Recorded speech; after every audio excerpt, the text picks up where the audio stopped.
If you want to achieve something in your life, you need to ask yourself this question: am I worth a damn? If you want to be rich, healthy or happy, you have to deserve that. A billionaire Charles Munger said, "To get what you want, you have to deserve what you want. The world is not yet a crazy enough place to reward a whole bunch of undeserving people." So, how to be worth a damn and how to deserve what you want? One simple thing: awareness. Are you aware in life? Let's start with something simple. Are you aware of what you eat? Do you know what is your maximum sugar intake? Do you know how much protein is needed for you? Are you aware of how to build a happy and healthy relationship? Are you aware of the principles of economics? Most of us don't even know what is the best way for them to learn.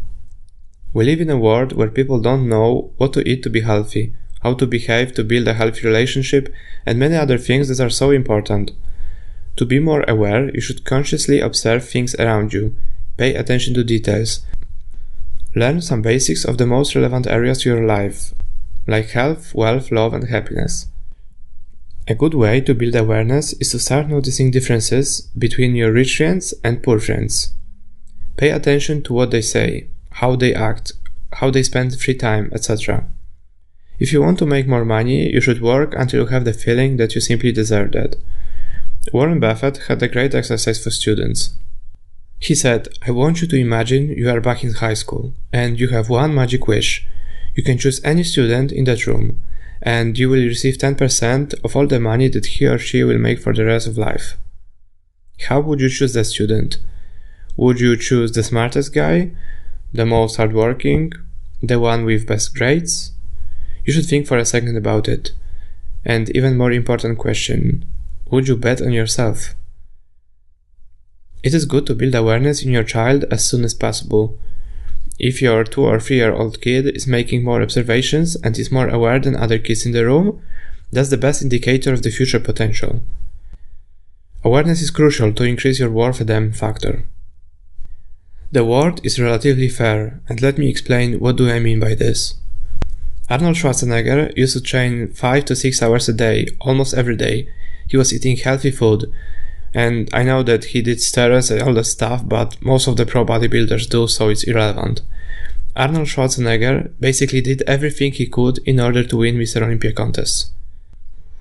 And there are some other people in fitness industry, less successful than him, that complain all the time about their genetics and steroids, and generally they see fault in everyone but not themselves. It is obvious that Arnold Schwarzenegger deserves much more in the fitness industry than average person. Second example, Bill Gates is the richest man in the world, and I've heard many people saying, "How could one man possess such a big amount of money? I'm working so hard at my 9-to-5 job, and he's probably sitting on his ass. He didn't even have a college degree. That's so unfair," or something like that. And people don't get it. Nobody cares of your job and how hard you work. Let me ask you a question. How much value do you bring to society? Because the amount of value that you bring to the world is usually a reflection of your earnings. Bill Gates made computers available to pretty much everyone on the planet Earth. And I think that this is a huge benefit for people. That's the true reason why he is the richest man in the world. It's not about your job or how long do you work or whatever.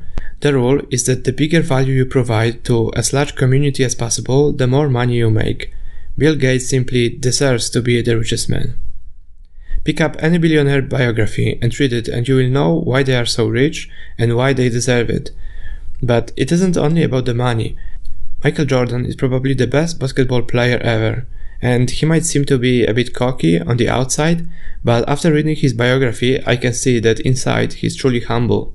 He was constantly asking people how to improve, what he did wrong, etc. One of his quotes said that Michael was always listening very, very closely. He was humble, he was aware of what needs to be improved, and it made him such a good player. The world is much more fair than the media has told you, because the media tend to share mostly bad news, and even if they share some success stories, they usually talk only about the last few steps. They rarely talk about the struggle, effort, and patience that had place during the process. Our time are the best times ever, the most fair, the safest. There are some wars and tragedies, of course, but still, it is the best time ever. Okay, to sum up, I would like you to try a little experiment to improve 4 areas in your life: health, wealth, love, and happiness. Every day, look at your bank account and think, for just a few minutes, how can you deserve more? Every morning, stand in front of the mirror, naked, and if you don't like what you see, think for a moment, how can you deserve a better body? And don't blame genetics if you have been eating junk food. Every evening, talk with your partner and ask her or him what should be improved or changed. And the last area is happiness. Notice that all the methods that I've mentioned can be done within few minutes and don't require any effort. That's why I really like the Steve Jobs method, and let me quote him. When I was 17, I read a quote that went something like, "If you live each day as if it were your last, someday you will most certainly be right."